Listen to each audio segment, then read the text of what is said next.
ವಿಶ್ವನಾಯಕನಾಗಿರುವಂತಹ ವಿಶ್ವೇಶ್ವರ ನೆಲೆಸಿರುವಂತಹ ಪುಣ್ಯ ಸ್ಥಳವಿದು. ತೀರ್ಥಕ್ಷೇತ್ರವು ಪುಣ್ಯಕ್ಷೇತ್ರವಾಗಿರುವಂತಹ ಈ ಕಾಶಿ ಕ್ಷೇತ್ರದಲ್ಲಿ ಜನ್ಮವನ್ನು ತಳೆದಿರುವ ನಾವೆಷ್ಟು ಧನ್ಯರು, ಅನುಮಾನವೇ ಇಲ್ಲ. ಇಲ್ಲಿವರೆಗೆ ನಮ್ಮ ಬದುಕು ಸಾರ್ಥಕವಾಗಿದೆ. ಇನ್ನು ಮುಂದೆ ಸಾರ್ಥಕ್ಯವನ್ನು ಪಡೆಯಬೇಕಿದೆ. ಅದಕ್ಕೆ ಅನುವು ಮಾಡಿಕೊಟ್ಟಿದ್ದಾನೆ ನಮ್ಮ ಅಪ್ಪ. ಅಂದ್ರೆ ಪ್ರಾಯ ಸಮರ್ಥರಾದಂತಹ ನಮಗೆ ಮದುವೆ ಮಾಡಬೇಕಿರುವಂತಹ ನಿರ್ಣಯವನ್ನು ಕೈಗೊಂಡಿದ್ದಾನೆ. ತಂದೆ ತಾಯಿಗಳಾದವರ ಹೊಣೆಗಾರಿಕೆ ಅದು. ಸರಿಯಾದ ವಯಸ್ಸಿನಲ್ಲಿ ಆಯಾಯ ಕರ್ತವ್ಯಗಳನ್ನು ಮುಗಿಸಿಕೊಳ್ಳುವುದು. ಇವತ್ತಿನವರೆಗೆ ನಾವು ಹುಡುಗಾಟಿಕೆಯ ಹುಡುಗಿಯರು, ನಾಳೆ ಅಂತ ಹೇಳಿದ್ರೆ ಗಾಂಭೀರ್ಯ ತುಂಬಿದ ಗೃಹಿಣಿಯರಾಗ್ತೇವೆ. ನೋಡು, ಒಂದು ದಿವಸದಲ್ಲಿ ಎಷ್ಟು ವ್ಯತ್ಯಾಸಗಳಾಗ್ತದೆ. ವಿಕ್ರಮವೇ ಪಣವೆನ್ನುವುದಾಗಿ ಸಾರಿದ್ದಾನೆ ನಮ್ಮ ಅಪ್ಪ. ಸರಿ, ಹುಟ್ಟಿದಂತಹ ಮನೆ, ಹಡೆದ ತಾಯಿ, ಪಡೆದ ತಂದೆ, ಒಡನಾಡಿದ ಗೆಳತಿಯರು, ಹುಟ್ಟಿದ ಈ ಸ್ಥಳ, ತಿರುಗಾಡಿದ ಪರಿಸರ, ಇವುಗಳನ್ನೆಲ್ಲ ಮದುವೆಯಾಗಿ ಹೋದ ಮೇಲೆ ಮತ್ತೆ ಹಿಂದಿರುಗಿ ಬಂದು ನಾವು ಕಾಣುತ್ತೇವೆ ಎನ್ನುವುದಕ್ಕೆ ಸಾಕ್ಷಿ ಉಂಟೇನೆ, ಭರವಸೆ ಉಂಟೇನೆ. ಬಂದರೂ ಬಂದೆವು, ಬರದೆ ಹೋದರೂ ಹೋದೆವು. ಹಾಗಾಗಿ ಇವತ್ತು ಯಾಕೋ ನನಗೊಂದು ಮನಸ್ಸಾದದ್ದು, ನಿಮ್ಮನ್ನೆಲ್ಲ ಕರೆಯುವುದಕ್ಕದೇ ಕಾರಣ. ಉರಗವೇ ಎಲ್ಲ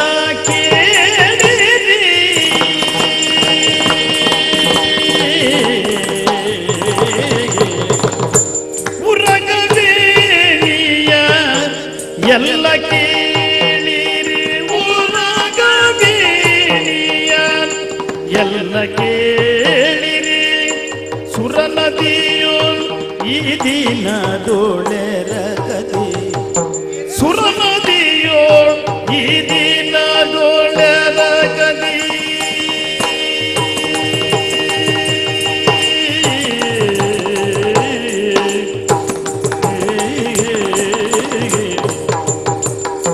ಸರಸದಿಂ ಜಲಕ್ರೀಡೆಯಾಡುವ ಜಲಕ್ರೀಡೆಯಾಡುವ ಸರಸದು ಜಲಕ್ರೀಡೆ ಆಡುವ ಏಳಿರೇನುತ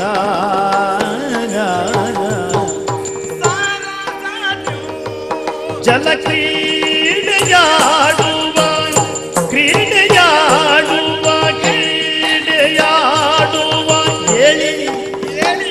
ಎಲ್ಲ ಹೇಳಿ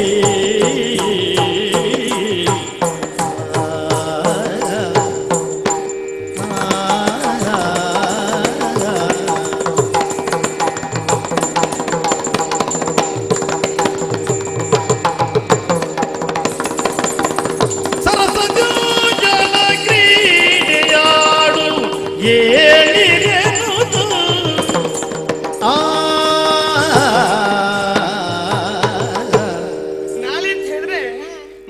ಪ್ರದೇಶ ಸಿಗುವುದಿಲ್ಲ. ಇಲ್ಲ, ಯಾಕೆ ಮದುವೆಯಾಗಿ ಹೋಗ್ತೇವೆ ನಾವು.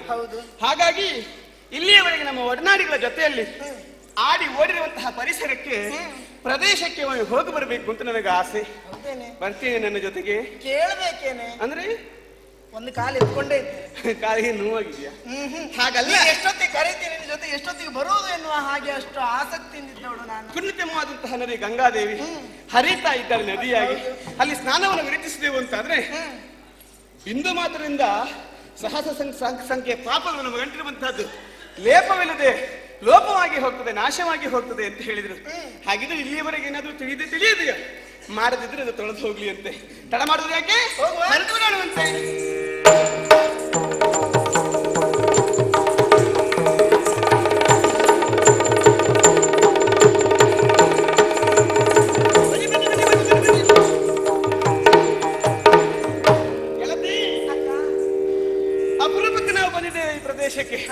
ಹಾಗೆ ಹಿಂದಿರುಗಿ ಹೋಗ್ಲಿಕ್ಕೆ ಮನಸ್ಸು ಆಗುವುದಿಲ್ಲ. ಅಯ್ಯೋ, ಹಾಗಾಗಿ ವಿಶೇಷ ತೋರಿಸ್ತದೆ ನಿನಗೆ.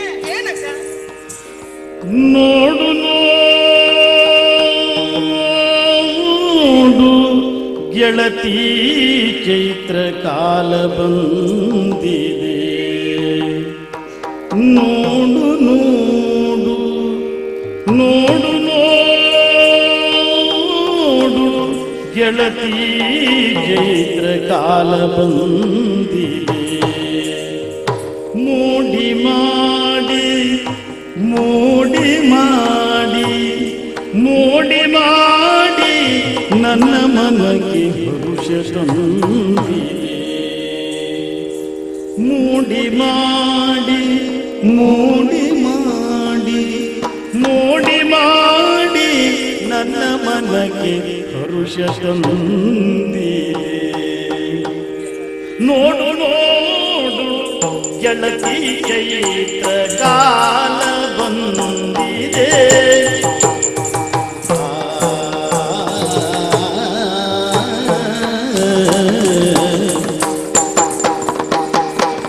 ನೋಡು ನೋಡು ನೋಡು ನೋಡು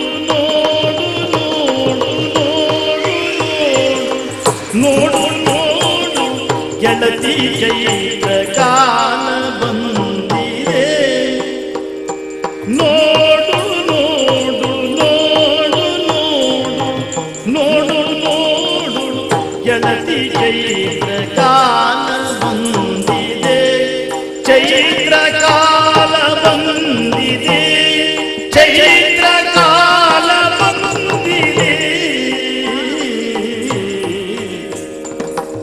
ಮೋಡಿ ಮಾಡಿ ಮೋಡಿ ಮಾಡಿ ಮೋಡಿ ಮಾಡಿ ನನ್ನ ಮನಕ್ಕೆ ಹರುಷ ತಂದಿದೆ. ಮೋಡಿ ಮಾಡಿ ಮೋಡಿ ಮಾಡಿ ಮೋಡಿ ಮಾಡಿ ಮೋಡಿ ಮಾಡಿ ನನ್ನ ಮನಕ್ಕೆ ಹರುಷ ತಂದಿದೆ. ಆಹಾ ಆಹಾ ಓಹೋ ಆಹಾ ಓಹೋ ಆಹಾ ಓಹೋ ಆಹಾ ಎಂತ ಸುಂದರ. ನೋಡು ನೋಡು ಗೆಳತಿ ಚೈತ್ರ ಕಾಲ ಬಂದಿದೆ. ಚೈತ್ರ ಕಾಲ ಬಂದಿದೆ. ಚೈತ್ರ ಕಾಲ ಬಂದಿದೆ.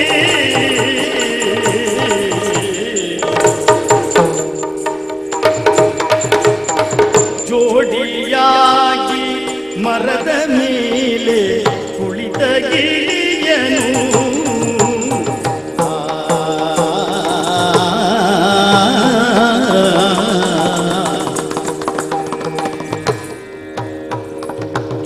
ಜೋಡಿಯಾಗಿ ಮರದ ಮೇಲೆ ಕುಳಿತ ಗಿಳಿಯನು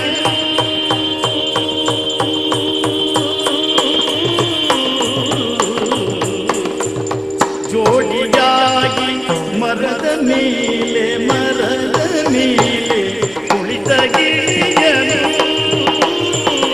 ಜೋಡಿಯಾಗಿ ಮರದ ಮೇಲೆ ಕುಳಿತ ಗಿಳಿಯನು. ನೋಡಿ ಬಾರ ಕೆಣಕುತ್ತಿಗರು.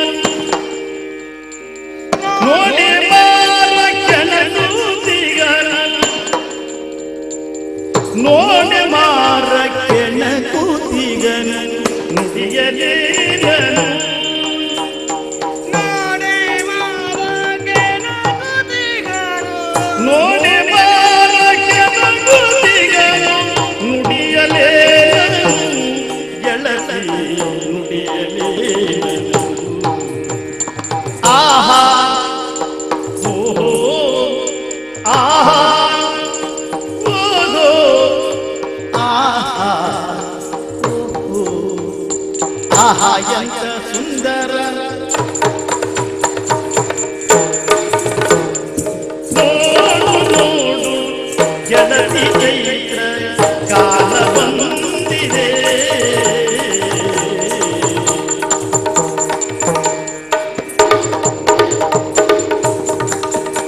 ದಿನಕಾದಿಂದ ದಿನದಲ್ಲಿ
ಅಯ್ಯ, ಹೇಳಿಕೊಳ್ಳೋದಕ್ಕೆ ಸಾಧ್ಯ ಇಲ್ಲ. ನನ್ನ ಅಂದಾಜು ಹೇಳೆ. ಅಲ್ಲ, ಅಂದಾಜು ಹೇಳ್ಬೇಕು ಅಂತ ನನಗೂ ಆಸೆ ಉಂಟು. ನನಗೆ ಆದ ಸಂತೋಷವನ್ನು ಹೇಳಬೇಕು ಅಂತ ಆಸೆ ಇದ್ದದ್ದು ಹೌದು. ಆದ್ರೆ ಶಬ್ದ ದಾರಿದ್ರ್ಯ. ಹೌದಾ? ಹೌದಪ್ಪ, ಶಬ್ದ ದಾರಿದ್ರ್ಯ ಉಂಟಾದಾಗ ಅದನ್ನೇ ಹೇಳ್ಬೇಕು ಇದನ್ನೇ ಹೇಳ್ಬೇಕು, ಬಹಳಷ್ಟು ಮಾತಾಡ್ಬೇಕು ಅನ್ನೋದಕ್ಕಿಂತಲೂ ಬಹಳಷ್ಟು ಒಳ್ಳೇದಾಯ್ತು ಅಂತ ಹೇಳಿದ್ರೆ ಸಾಕಲ್ವೇನೆ? ಹೌದು. ಮತ್ತೇನೇನು ಹೇಳೋದಕ್ಕಿಂತ ಅಷ್ಟು ಸಾಕಾಗ್ತದಲ್ಲ. ನಮ್ಮಲ್ಲಿ ಇರುವವರಲ್ಲಿ ಬಹಳ ಚುರುಕಿನ ಮಾತಿನವಳು ನೀನು ಅಂತ ನಾವು ತೆಗೆದಿಟ್ಟಿದ್ದೇವೆ. ತೆಗೆದಿಟ್ಟಿದ್ದು ಅಂತ ಹೇಳಿದ್ರೆ ಆರಿಸಿಟ್ಟಿದ್ದೇವೆ. ಹಾಗಾಗಿ ನೀನೇ ಅಷ್ಟು ಹೇಳಿದ್ರೆ ಇನ್ನು ನಾನೆಷ್ಟು ಹೇಳುವುದೇ? ಹಾಗಾಗಿ ಒಳ್ಳೇದಾಯ್ತಲ್ವಾ? ನಿನ್ನ ಸಂತೋಷವೇ ನನ್ನ ಸಂತೋಷ. ತಡ ಮಾಡುದು ಯಾಕೆ? ಹಾಗಿದ್ರೆ ನೀರಿಗೆ ಇಳಿದ ನಾವು ಬಿಚ್ಚಿಟ್ಟದ್ದು ಬಟ್ಟೆಯನ್ನ ಎಷ್ಟು ಪರಿಪರಿಯಲ್ಲಿ ಜಲದಲ್ಲಿ ಕ್ರೀಡಿಸಿದ್ದು ಅನುಮಾನವೇ ಇಲ್ಲ. ಮೇಲೆದ್ದ ನಾವು ಹೊಸ ಬಟ್ಟೆಯನ್ನು ಉಟ್ಟುಕೊಂಡದ್ದಾಯ್ತು. ಅದರ ಜೊತೆಗೆ ಈ ಪರಿಸರ ನಾವಿನ್ನು ಮತ್ತೆ ಬರುವಂತದ್ದಲ್ವಲ್ಲ. ಹಾಗಾಗಿ ತಿರುಗಾಡುತ್ತಾ ಬೇಕಾದ್ರೆ ಹೂವನ್ನು ಕೊಯ್ಯುತ್ತಾ ಬೇಕು. ನನಗೆ ಮಲ್ಲಿಗೆ ಹೂವೇ ಬೇಕು. ಅದೇನು ಮಲ್ಲಿಗೆ ಬೇಕು ನಿನಗೆ? ಇಷ್ಟು ದಿನ ಬೇರೆ ಬೇರೆ ಹೂ ಆಲೋಚನೆ ಮಾಡಿದ್ದು, ಈಗ ಹಾಗಲ್ಲ, ಮಲ್ಲಿಗೆ ಬೇಕು. ಕೊನೆಗಾದ್ರೂ ಬುದ್ಧಿ ಬಂತಲ್ಲ, ತಡ ಯಾಕೆ ಹಾಗಿದ್ರೆ?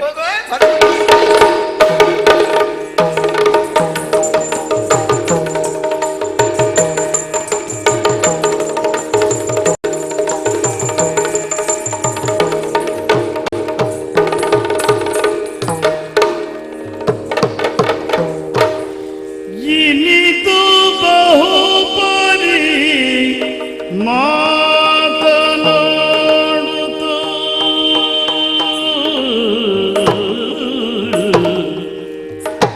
ಇನಿತು ಬಹುಪರಿ ಮಾತನಾಡುತ್ತ ವನಿತೆಯರು ನಗುತ್ತಿರುವ ಕಾಲದಲ್ಲಿ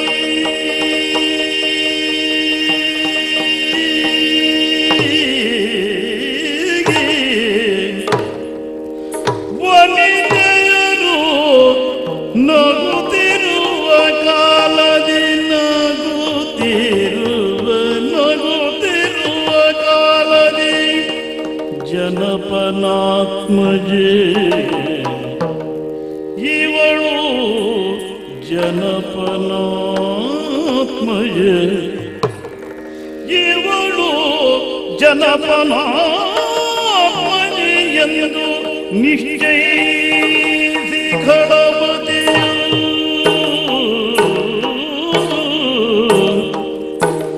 ಇವಳು ಜನಪನಾತ್ಮಜೆ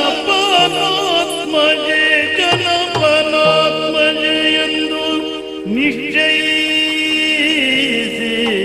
ಖಳಪತಿಯೋ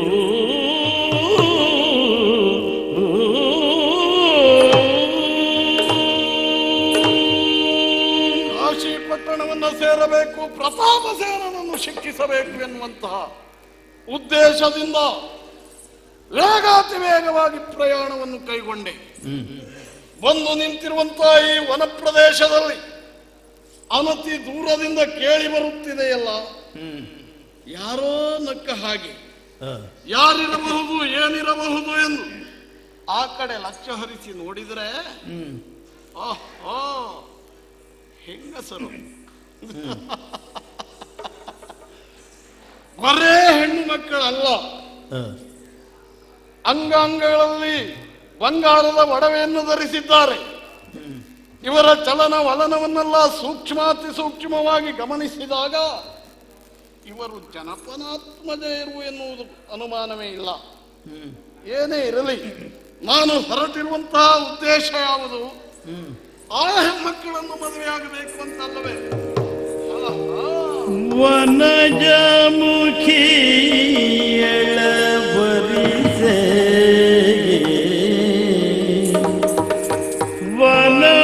ವನಜಮುಖಿ ಎಳವರಿಸೆ ಬಂದಿದ್ದೆನಗೆ ವಧು ದರ್ಶನವು ಮಂಗಲ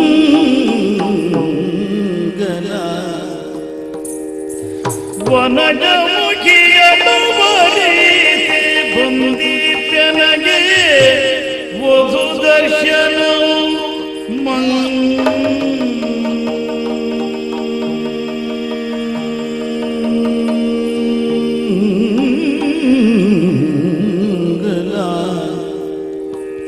ನನಗೆ ವಧು ದರ್ಶನ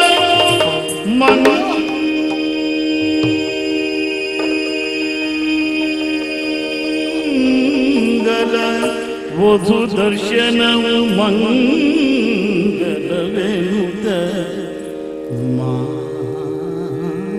ಮಾತಾಡಿಸುವೆ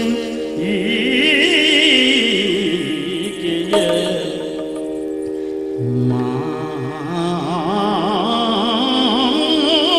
ಮಾತಾಡಿಸುವೆ ಈಕೆಯ ಮಾತನಾಡಿಸುವೆ ಈಕೆಯ ಮಧುರ ವಚನದಲ್ಲಿ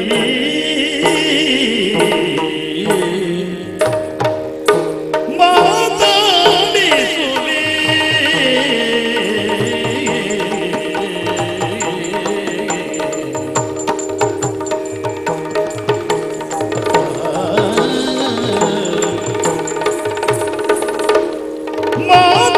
ಮಾತಾಡಿಸುವೆ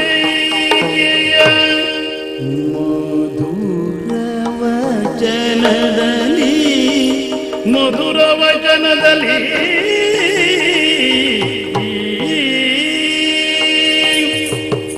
ಪರಮ ಸುಂದರಿ ಕೇಳಿಯಾರೆ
ವಪುಷವನಿಗೆ ಸುಂದರಿ.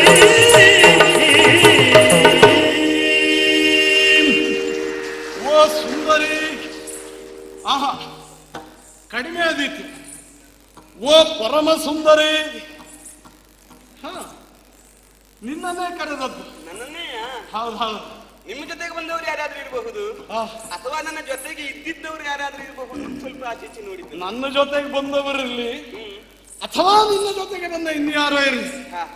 ಅವ್ರು ಯಾರು ಪರಮ ಸುಂದರಿಯರಲ್ಲ. ಓಹೋ, ಈ ವಿಶೇಷಣ ಯಾಕೋ? ಈ ಪರಮ ಸುಂದರಿ ಎನ್ನುವಂತ ಶಬ್ದ ನಿನ್ನಂತವರಿಗೆ ಬಳಕೆ ಆದಾಗ ಮಾತ್ರ ಸಾರ್ಥಕ ಆಗ್ತದೆ. ಓಹೋ. ಹಾ, ಅಡಿಯಿಂದ ಮುಡಿಯ ತನಕ ನೋಡಿದ್ರಿ, ಮುಡಿಯಿಂದ ಅಡಿಯ ತನಕ ನೋಡಿದ್ರಿ, ಹಾ. ಎಳ್ಳಷ್ಟು ಕೊರತೆ ಎನ್ನುವುದಿಲ್ಲ. ಓಹೋ. ಶುಭಾಂಗಿ ನೀನು, ಶುಭ ಲಕ್ಷಣವನ್ನ ಹೊಂದಿದವಳು ನೀನು. ಓಹೋ. ನಿನ್ನ ಒಂದೊಂದು ಅಂಗಾಂಗವು ಲಕ್ಷಣಯುತವಾಗಿದೆ. ಲಕ್ಷಣ ಶಾಸ್ತ್ರ ತಿಳ್ಕೊಂಡಿದ್ದೀರಿ ಅಂತ ಆಯ್ತು. ಕೆಲವು ಅದು ಅಂತಲ್ಲ, ಮತ್ತೆ ಕೆಲವು ಅಭ್ಯಾಸ ಮಾಡಿದವನೇ ನಾನು. ಹೀಗೆ ನಿನ್ನ ಆಯಾ ಆಕಾರವನ್ನು ಕಂಡಾಗ ಹಾ. ಸುಂದರಿ ಎಂದು ಸಂಬೋಧಿಸಿದ್ರೆ ಕಡಿಮೆ ಆಗ್ತದೆ. ಹಾ. ಹಾಗಾಗಿ ಪರಮ ಸುಂದರಿ ಎಂದು ಸಂಬೋಧಿಸಿದೆ. ಓಹೋ. ಹೇಳು ಸುಂದರಿ, ಹಾ? ಈ ಪ್ರದೇಶದಲ್ಲಿ ನಿನ್ನನ್ನು ಕಂಡಾಗ ಆಶ್ಚರ್ಯಚಕಿತನಾಗಿದ್ದೇನೆ. ಹೌದಾ? ಹೌದೌದು. ಯಾಕೋ? ಇವಳು ಯಾರಿರಬಹುದು, ಈ ವನ ಪ್ರದೇಶಕ್ಕೆ ಯಾಕೆ ಬಂದಿರಬಹುದು ಹಾ. ಇತ್ಯಾದಿ ಪ್ರಶ್ನೆಗಳು ನನ್ನಲ್ಲಿ ಹುಟ್ಟುತ್ತಾ ಇವೆ. ಸಹಜ. ಹೇಳು, ಅಂಗಾಂಗಗಳಲ್ಲಿ ಬಂಗಾರದ ಒಡವೆಯನ್ನು ಧರಿಸಿದ್ದೀಯ, ಮುಖದಲ್ಲಿ ಛಾತ್ರ ವರ್ಚಸ್ಸು ಹೊರಹೊಮ್ಮುತ್ತಾ ಇದೆ. ನೀನೊಬ್ಬಳು ಕ್ಷಾತ್ರಿಯಾಣಿ, ನೀನೊಬ್ಬಳು ಅರಸುಕುಮಾರಿ ಎಂದು ನಾನು ಭಾವಿಸ್ತಾ ಇದ್ದೇನೆ. ಹಾ. ಹೌದು ಎಂದಾದರೆ ನಿನ್ನನ್ನು ಹಡೆದ ಪಡೆದ ಆ ಮಾತಾಪಿತ್ರರು ಯಾರೇ? ನಿನ್ನ ಶುಭ ನಾಮದೇ ಯಾವುದು? ಜೊತೆಗೆ ನಿನಗೆ ಮದುವೆ ಆಗಿದೆಯಾ? ಆಗಿದೆ.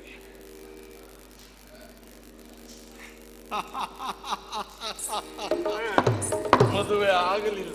ಆದ ಲಕ್ಷಣ ಯಾವುದು ಕಾಣಲಿಲ್ಲ. ಆಹಾ, ಹೆಣ್ಣಿಗೆ ಮದುವೆ ಆಗಿದೆಯಾ ಇಲ್ವೋ ಎಂದು ತಿಳಿದುಕೊಳ್ಳುವುದು ಬಹಳ ಸುಲಭ. ಓಹೋ. ಒಂದು ಅವಳ ಕೊರಳನ್ನು ನೋಡಿದ್ರಾಯ್ತು, ಕೊರಳಿನಲ್ಲಿ ತಾಳಿ ಕಾಣಿಸ್ಲಿಲ್ವ ಕಾಲ ಬೆರಳು ನೋಡಿದ್ರಾಯ್ತು. ಕೆಲವರು ಒಂದು ಇಟ್ಕೊಳ್ಳುವುದಿಲ್ಲ, ಕಿತ್ತಿಲ್ಲ, ಹೇಳಲಿಕ್ಕಾಗುದಿಲ್ಲ. ಆದ್ರೆ ಇಟ್ಕೊಳ್ಳುವುದು ಒಳ್ಳೆಯದು. ಯಾಕೆ ಗೊತ್ತಾ? ಹಾ. ಕೊರಳಿನಲ್ಲಿ ಶೋಭಿಸಬೇಕಾದಂತಹ ತಾಳಿ ಅದು ಮದುವೆ ಆದವರಿಗೆ ಇದ್ರೆ ಚಂದ. ಹೌದು. ಮತ್ತೊಂದು ಹೇಳ್ತೇನೆ, ಈ ಹೆಣ್ಣಿಗೆ ತಾಳಿ ಎನ್ನುವುದು ಹೊಲಕ್ಕೆ ಬೇಲಿ ಇದ್ದ ಹಾಗೆ. ಓಹೋ. ಹಾ, ಹೊಲವೊಂದಕ್ಕೆ ಬೇಲಿಲ್ಲ ಅಂತಾದ್ರೆ ಏನಾಗುತ್ತದೆ ಹೇಳು? ಕಂಡ ಸಿಕ್ಕ ಸಿಕ್ಕ ಸೊಕ್ಕಿನ ಗೂಳಿಗಳೆಲ್ಲ ಹೊಲದ ಒಳಗೆ ನುಗ್ಗುತ್ತಾರೆ.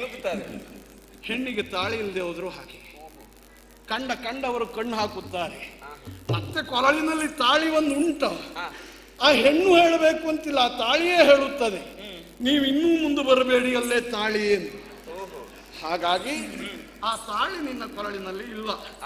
ನಾವು ಆದಷ್ಟು ಮುಂದೆ ಬರಬಹುದು ಎನ್ನುವುದು ಗೊತ್ತಾಯ್ತು. ಹೌದು ಹೌದು ಹೌದು. ಹಾಗಾಗಿ ನಿನ್ನನ್ನು ನೋಡಿದಾಗ ಏನು ಹೇಳಬೇಕು ವಿಷಯ ಅನ್ನುವುದೇ ಗೊತ್ತಾಗೋದಿಲ್ಲ. ಅಂತ ನನ್ನ ಪರಿಚಯವನ್ನು ಕೇಳಬೇಕು. ಮೊದಲ ನಿನ್ನ ಪರಿಚಯ ಹೇಳು, ಆಮೇಲೆ ನನ್ನ ಅನಿಸಿಕೆ ಹೇಳ್ತೇನೆ. ಯಾರು ನೀನು? ಧರಣಿ ಪಾತ್ಮಜೆ ಧನುಜೇಂದ್ರನ ಕಾಣುತ್ತ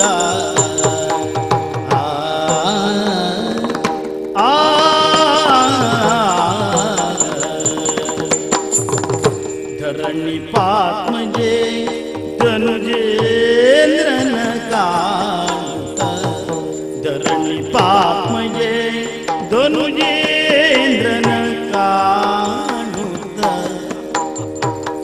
ಸ್ಮರಹತಿಯೊಳು ಬಳಲಿ ಧನುಜೇಂದ್ರನ ಕಾಣುತ್ತ ಸ್ಮರಹತಿಯೊಳು ಬಳಲಿ ಬಳಲಿ ಬಳಲಿ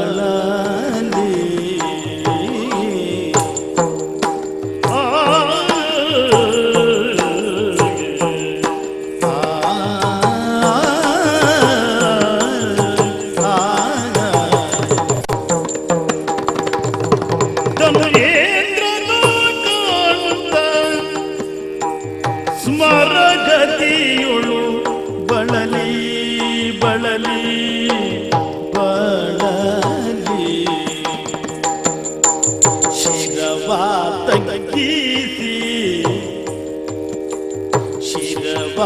ತಗ್ಗಿಸಿ ಶಿರವ ಬಗ್ಗಿಸಿ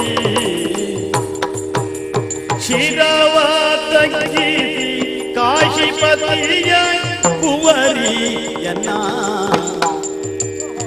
ಕಾಶಿಪತಿಯ ಕುವರಿಯನ್ನ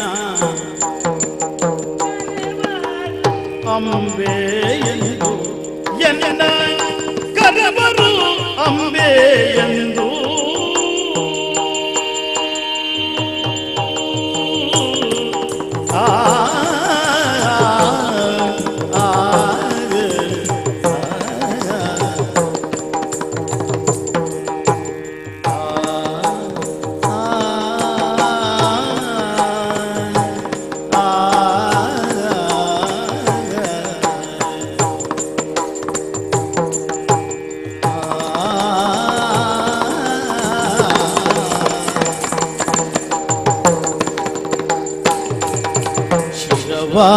ತಗ್ಗಿಸಿ ಕಾಶಿಪತಿಯ ಕುವರಿಯನ್ನ ಕರವರು ಅಂಬೆ ಎಂದು ಎನ್ನ ಕರವರು ಅಂಬೆ ಎಂದು ಎನ್ನ ಕರವರು ಅಂಬೆ ಎಂದು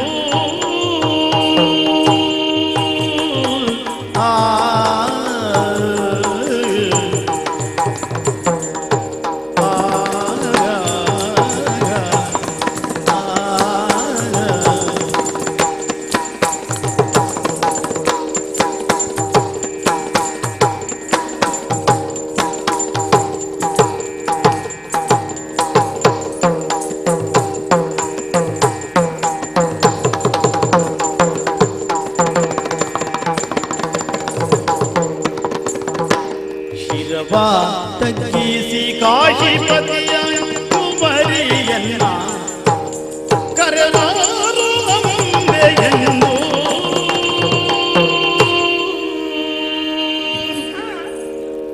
ಅದ್ಯಾಕದ ಹಾಗೆ ನೋಡ್ತಾ ಇರುವುದು? ಹೇಗೆ ನೋಡ್ಬೇಕು ಅನ್ನೋದು ತಿಳಿದೇ ಹಾಗೆ ನೋಡ್ತಾ ಇದ್ದೆ. ಓಹೋ, ಯಾಕೋ ಏನೋ ಯಾಕೋ ಏನೋ ಏನೋ ಏನೋ ಯಾವ್ದಂತ ನನಗೂ ಗೊತ್ತಾಗ್ಲಿಲ್ಲ. ಹಾಗಾಗಿ ಸಿಕ್ಕದೆ ಒದ್ದಾಡ್ತಾ ಇರೋದು. ಹೌದಾ? ಹೌದು. ಅಂದ್ರೆ ಬಹುಶಃ ನನಗಾದಾಗೆ ನಿನ್ಗೂ ಆಯ್ತೋ ಏನೋ. ಅದೇ ಅದೇ ಯಾವುದೋ ಏನೋ ಅಂತ ಹೇಳಿದ್ದೆ. ಪ್ರಥಮವಾಗಿ ಕಂಡಾಗ ನನಗೂ ಆಶ್ಚರ್ಯ ಆಯ್ತು. ಅಪರಿಚಿತ ಸ್ಥಳದಲ್ಲಿ ಅಪರಿಚಿತ ಇಬ್ರು ಎದುರಾದವಾಗ ಪರಿಚಯಿಸಿಕೊಳ್ಳುವುದು, ಪರಿಚಿತರು ಎದುರಾದ್ರೆ ಯೋಗಕ್ಷೇಮ ವಿಚಾರಿಸುವುದು ಕ್ರಮ, ಅದು ಸಂಸ್ಕಾರ ಅಲ್ವಾ? ಹೌದು. ಹಾಗಂತ ನನ್ನ ಪೂರ್ವಾಪರವನ್ನು ಕೇಳುವುದಕ್ಕೆ ಮುಂದಾದ್ರಿ. ಯಾರು ನೀನು? ಇಂಥ ಸ್ಥಳ ಯಾವುದು ಗೊತ್ತಾ? ಯಾವುದಿದು? ಇದು ಕಾಶಿ ಕ್ಷೇತ್ರಕ್ಕೆ ಸಂಬಂಧಪಟ್ಟಿದ್ದು. ತಿಳಿದಿದ್ದೇನೆ. ಅಲ್ಲಿ ಅಧಿಕಾರಿ ಪ್ರತಾಪಸೇನ ಮಹಾರಾಜ. ಅವ ಸಾಯ್ಲೆ, ನೀನು ಯಾರು ಹೇಳು? ಅವ ಸತ್ತು ಇನ್ನು ಸುತ್ತ ಇಲ್ಲ ಬಹುಶಃ. ಹಾಗಲ್ಲ, ಅವನಿಗೂ ನನಗೂ ಹತ್ತಿರದ ಸಂಬಂಧ. ಅಂದ್ರೆ ಅವನ ಮಗಳು ನಾನು. ಪ್ರತಾಪಸೇನನ ಮಗಳು. ಆ ಪ್ರತಾಪಸೇನ ಹೆಸರು ಹೇಳುವಾಗ ಪ್ರತಾಪ ಯಾಕದ ಹಾಗೆ ಹೆಸರೇ ಹಾಗೆ ಪ್ರತಾಪ. ಹೌದು, ಅನುಮಾನವೇ ಇಲ್ಲ. ನೀನೊಬ್ಬಳು ಅರಸಕುಮಾರಿ ಸತ್ಯ ಅಂತ ಆಯ್ತು. ಹೌದು. ಬಿಡು, ನಿನ್ನ ಹೆಸರೇನು? ನನ್ನ ಹೆಸರು ಅಂಬೆ ಅಂತ. ಅಂಬೆ. ಆಹಾ ಆಹಾ, ಸುಮಧುರವಾದಂತಹ ಹೆಸರು. ಯಾರು ಸುಲಭವಾಗಿ ಉಚ್ಚರಿಸಬಹುದಾದಂತಹ ಹೆಸರು. ತುಟಿಯೊಂದು ಸರಿ ಇದ್ರೆ ಅಂಬೆ. ಹೌದು. ಅಂಬೆ ಹಲ್ಲು ಒಂದೂ ಬೇಕು ಅಂತಿಲ್ಲ. ಇದ್ದದ್ದೆಲ್ಲ ಬಿದ್ದೋದ್ರೂ ಆಗ್ತದೆ, ಹುಡ್ದೆ ಹೋದ್ರೂ ಆಗ್ತದೆ. ನಾಲ್ಕು ಬೇಕು ಅಂತಲೂ ಇಲ್ಲ, ಅದು ತುಟಿ ಒಂದು ಸೀಳಾಗಿಲ್ವಾ? ಬಹಳ ಸುಂದರವಾದಂತಹ ಹೆಸರು. ಪ್ರತಾಪಸೇನನ ಮಗಳು. ನಾನು ಈ ಪ್ರದೇಶದಲ್ಲಿ ಆಗಾಗ ಓಡಾಡ್ತಾ ಇರ್ತೇನೆ. ಯಾಕಂದ್ರೆ ನಮಗೆ ಸಂಬಂಧಪಟ್ಟಂತಹ ಪ್ರದೇಶವೇ ಇದು. ಅಂದ್ರೆ ಬಂದದ್ದು ವನವಿಹಾರಕ್ಕೆ ಅಂತ ಗೆಳತಿಯರನ್ನು ಸೇರಿ ಬಂದದ್ದು. ಒಬ್ಳೆ ಬಂದದ್ದಲ್ಲ? ಅಲ್ಲಪ್ಪ, ಒಬ್ಳೆ ಅಲ್ಲ. ಗೆಳತಿಯರೆಲ್ಲ ಎಲ್ಲಿದ್ದಾರೆ? ಇದ್ದಾರೆ, ಅವರವರಷ್ಟಕ್ಕೆ ಅವರು ಪಾಪ ಹೋಗ್ತಾ ಆ ಕಡೆಗೆ ಹೋಗಿದ್ದಾರೆ. ಓ, ಆ ಕಡೆ ಕೇಳಿ ಬರುತ್ತಿರುವುದು ಅವರದ್ದೇ ಸದ್ದು. ಹೌದು, ಗೊತ್ತಾಯ್ತು. ಏನೋ ಗುಸು ಗುಸು ಗುಸು ಗುಸು ಕೇಳಿಸಿತ್ತು. ಯಾರಿರಬಹುದು ಎಂದು ಯೋಚಿಸಿದೆ. ಆಮೇಲೆ ಅರ್ಥ ಆಯ್ತು. ಏನು? ಅವ್ರ ಹೆಂಗುಸರೇನು ಅಂದ್ರೆ ಹೆಂಗುಸು, ಅವರಿದ್ದಲ್ಲಿ ಗುಸು ಗುಸು. ಇವರು ಹೆಂಗಸರು ಆಗಿಲ್ಲ, ಕೆಲವರೆಲ್ಲ ಹೆಂಗಸರದ್ದೇ ಗುಸು ಗುಸು. ಹೌದು, ಮುಂದೆ ಆಗ್ಲಿಕ್ಕಿರುವವರು ಬಿಡಿ. ಆದ್ರೆ ಒಂದು ನನ್ನ ಪರಿಚಯ ಕೇಳಿದ್ರಲ್ಲ, ನಿಮ್ಮನ್ನು ಕಂಡು ನನಗೆ ಆಶ್ಚರ್ಯ ಆಯ್ತು. ಈ ಪ್ರದೇಶಕ್ಕೆ ಹೊಸಬರಂತಿದ್ದೀರಿ, ತಾವ್ಯಾರು ಅಂತ ಕೇಳಬಹುದೇ? ಸುರನರರಿಗಿಂತ ಅಧಿಕ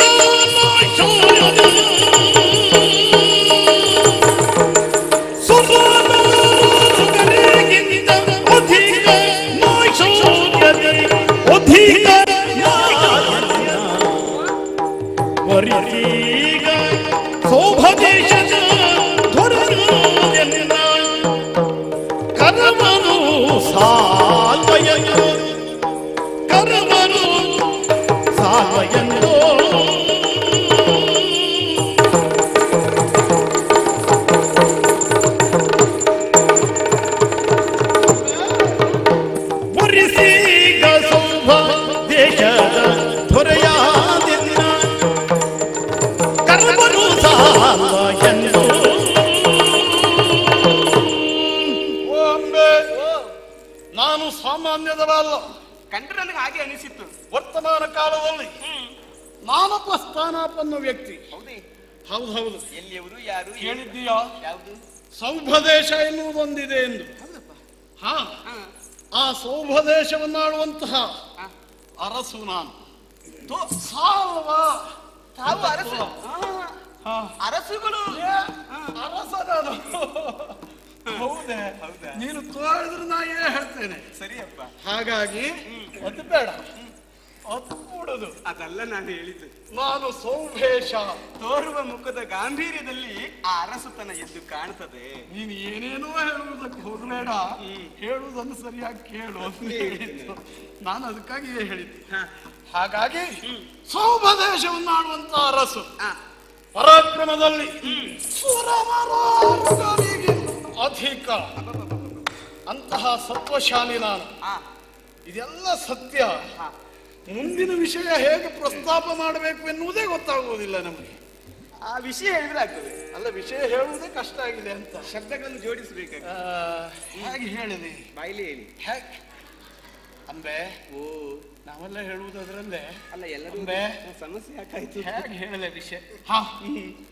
ನಮ್ಮ ಈ ಬಾಳೆಂಬ ಮಾಮರದ ಮೇಲೆ ಕೋಗಿಲೆಯಾಗಿ ಬಂದು ಕುಳಿತ ಹಾಡ್ತೀಯ. ಅದು ವಸಂತ ಕಾಲದಲ್ಲಿ ಮಾತ್ರ ಇರ್ತದೆ, ಮತ್ತೆ ಹಾರಿ ಹೋಗ್ತದೆ.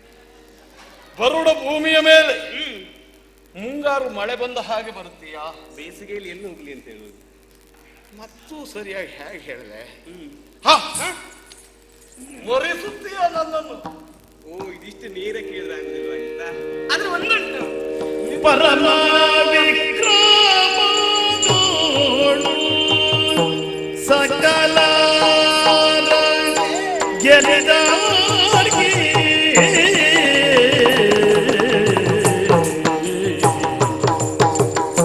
ಪರಮ ವಿಕ್ರಮದೋಳು ಸಕಲ ಗೆಲಿದವರ್ಗೆ ಕರೆದೀವೆ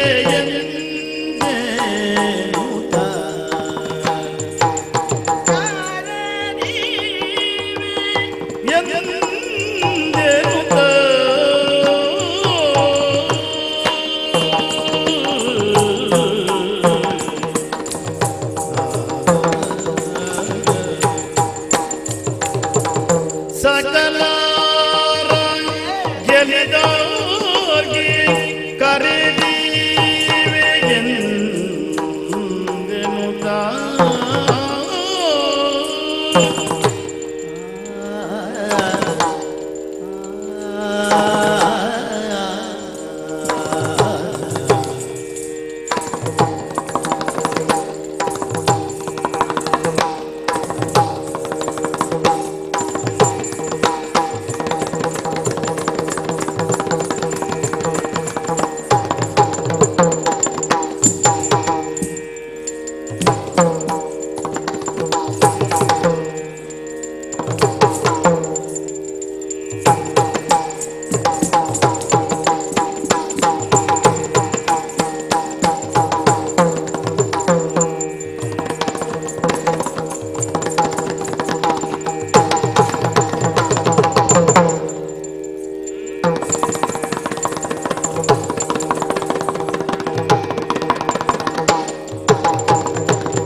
ಧರಣಿ ಪದಕರನ್ನು ಬರಿದೀಗ ಮಾಪಿದ ಕರುಣದಿ ಆದಿಸಯ್ಯ ಕರುಣದಿ ಆದಿಸಯ್ಯ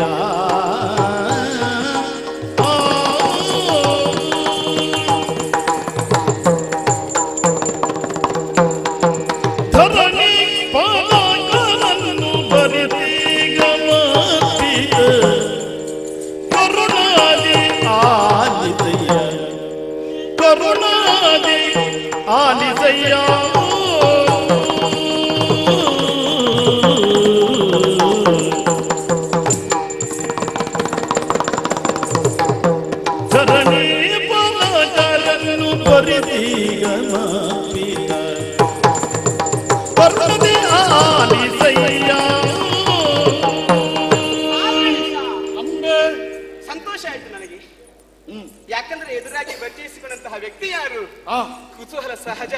ಸರಿ, ಅದರ ಜೊತೆಗೆ ನಿಮ್ಮ ಮನಸ್ಥಿತಿಯನ್ನು ಅರ್ಥವಿಸಿಕೊಂಡೆ ನಾನು. ನಿನ್ನಲ್ಲಿ ಅನುರಕ್ತನಾಗಿದ್ದೇನೆ. ಛೇ, ಎಂತಹ ನಿರ್ಭಿಡೆ, ಎಂತಹ ನಿಸ್ಸಂಕೋಚ. ಅದು ನೇರವಾಗಿ ಮಾತನಾಡಿದ್ದೀರಿ, ಅನುಮಾನವೇ ಇಲ್ಲ.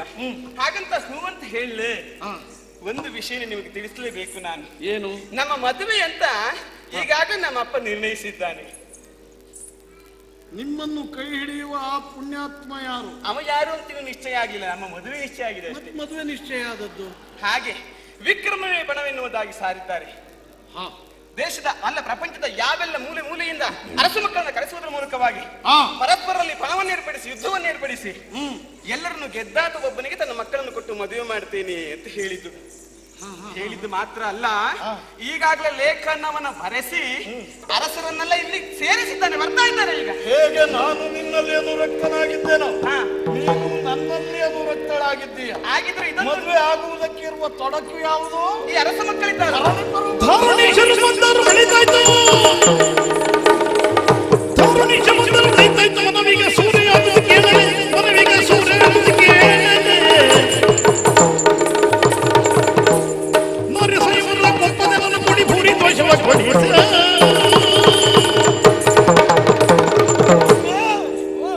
ನೀನು ನನ್ನನ್ನು ವರಿಸುವುದಕ್ಕಿರುವಂತಹ ತೊಡಕು.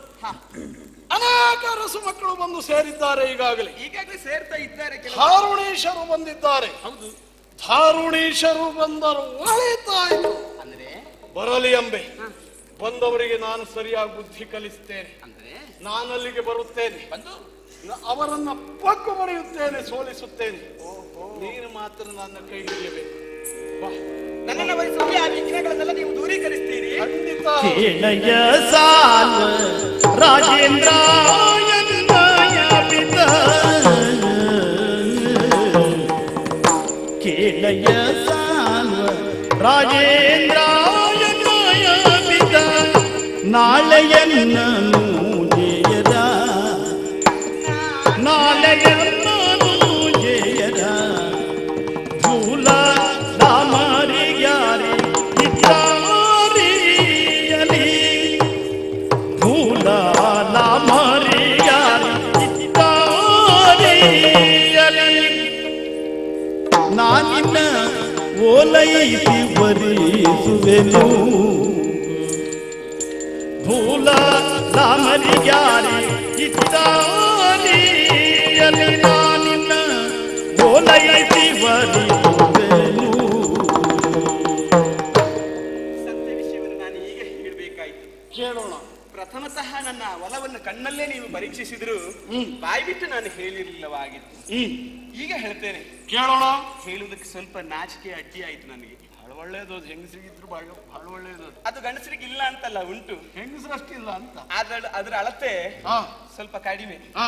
ಹೆಂಗಸರ ನಾಚಿಕೆಯ ಬೇಲಿ ಬಹಳ ಎತ್ತರ, ಗಂಡಸರ ನಾಚಿಕೆಯ ಬೇಲಿ ಬಹಳ ತಗ್ಗ. ಅವಳು ಹಾರುವುದೇ ಇಲ್ಲ, ಒಮ್ಮೆ ಹಾರಿದ್ರೆ ಮತ್ತೆ ಹಿಂದಿರುಗಿ ಬರ್ಲಿಕ್ಕೆ ಆಗುದಿಲ್ಲ. ಆಚೆ ಇರುವುದೇ. ಗಂಡಸರಾಗಲ್ಲ, ಆಗಾಗ ಆಚೆ ಈಚೆ ಹಾರ್ತಾ ಬರ್ತಾ. ಆ ಸೌಲಭ್ಯ ಇದೆ. ಹೌದು. ಅಂದ್ರೆ ಸ್ಪಷ್ಟವಾಗಿ ನಿಮ್ಮ ಅಭಿಪ್ರಾಯವನ್ನು ವ್ಯಕ್ತಪಡಿಸುವುದಕ್ಕೊಂದು ಅನುಕೂಲತೆ ಉಂಟು. ಸತ್ಯ ಹೇಳ್ತೇನೆ, ಕೇಳೋಣ. ನಿಮ್ಮ ಗಂಡು ನಾನು ಸಂಪೂರ್ಣ ಸೋತಿದ್ದೇನೆ. ಇಷ್ಟಕ್ಕಲ್ಲ ಹೀಗೆ ತಮ್ಮತನವನ್ನು ಕಳ್ಕೊಳ್ಳುವುದಲ್ಲ, ಆದ್ರೆ ಬಂದಿರುವಂತಹ ಯಾವೆಲ್ಲ ಅರಸ ಮಕ್ಕಳನ್ನು ಗೆಲ್ತೇನೆ ನಾನು. ಗೆಲ್ಲುವುದರ ಮೂಲಕವಾಗಿ ನಿನ್ನನ್ನ ಪಡಿತೇನೆ ಎನ್ನುವಂತಹ ಛಲದ ಮಾತನಾಡಿದ್ರಲ್ಲ. ಹೌದು. ನಾನು ಗೆಲ್ಲುವುದು ಕೇವಲ ಸಾಲುವನ ಮನಸ್ಸನ್ನಲ್ಲ, ಅಂತಹ ಛಲದ ಸಾಲುವನನ್ನು ಉಳಿಸಬೇಕು ಅಂದ್ಕೊಂಡಿರುವುದು. ಹಾಗಾಗಿ ನಾಳೆ ದಿವಸ ಒಮ್ಮೆ ನನ್ನ ಅಪ್ಪ ನನ್ನ ಉಳಿದಿಬ್ಬರು ತಂಗಿಯರನ್ನ ಯಾವ ಅರಸು ಮಕ್ಕಳಿಗೆ ಕೊಟ್ಟು ಮದುವೆ ಮಾಡ್ಲಿ, ನಾನು ಮಾತ್ರ ಖಂಡಿತ ನಿನ್ನನ್ನೇ ಮದುವೆ ಆಗಲಿ. ನಿನ್ನ ತಂಗಿಯಂದಿರನ್ನ ಯಾರಿಗೇ ಕೊಟ್ಟು ಮದುವೆ ಮಾಡಿ. ನಿನಗೆ ಆ ಪಣ ಸಂಬಂಧ ಇಲ್ಲ, ನೀನ್ ನನ್ನನ್ನೇ ಮದುವೆ ಆಗುವ. ಖಂಡಿತ ಅನುಮಾನವೇ. ಹೌದಂಬೆ ಇದು. ಹಾಗಾದ್ರೆ ಕೈ ಮೇಲೆ ಕೈ ಇಟ್ಟಬೇಕು. ಯಾಕೆಂದ್ರೆ ಮಳೆ ತೊಡುವ ಮಾತನ್ನು ನಾವು ಅಷ್ಟು ಮಟ್ಟಿಗೆ ನಂಬಲಿಕ್ಕೆ ಆಗುವುದಿಲ್ಲ. ಹಿಂದೇನಾದ್ರೂ ಮೋಸ ಆದ ಅನುಭವ ಉಂಟಾ? ಅಲ್ಲ, ಆದವರನ್ನು ನೋಡಿದ ಅನುಭವ ಉಂಟು. ಆಗ ಅಂತೂ ಈಗ ನನ್ನ ಬಾಯಿ ಮಾತಿನ ಮೇಲೆ ಭರವಸೆ ಇಲ್ಲ, ಕರದ ಮೇಲೆ ಕರ ಇಟ್ಟೇ ಉಳಿದ ಎಲ್ಲದ್ರ ಮೇಲೂ ಭರವಸೆ ಕಳ್ಕೊಂಡು ಈಗ ಕೈ ಮೇಲೆ ಮಾತ್ರ ಭರವಸೆ ಇಟ್ಕೊಂಡಿದ್ದೀರಿ ಅಂತ ಆಯ್ತು. ನಿನ್ನ ಕೈ ಮೇಲೆ ಮಾತ್ರ, ನನ್ನ ಕೈ ಮೇಲಲ್ಲ. ನಾಳೆ ನನ್ನ ತಂಗಿಯರು ಯಾರನ್ನೇ ಮದುವೆ ಆಗ್ಲಿ, ನಾನು ಮಾತ್ರ ಖಂಡಿತ ಸಾಲಗೆ ಭರವಸೆ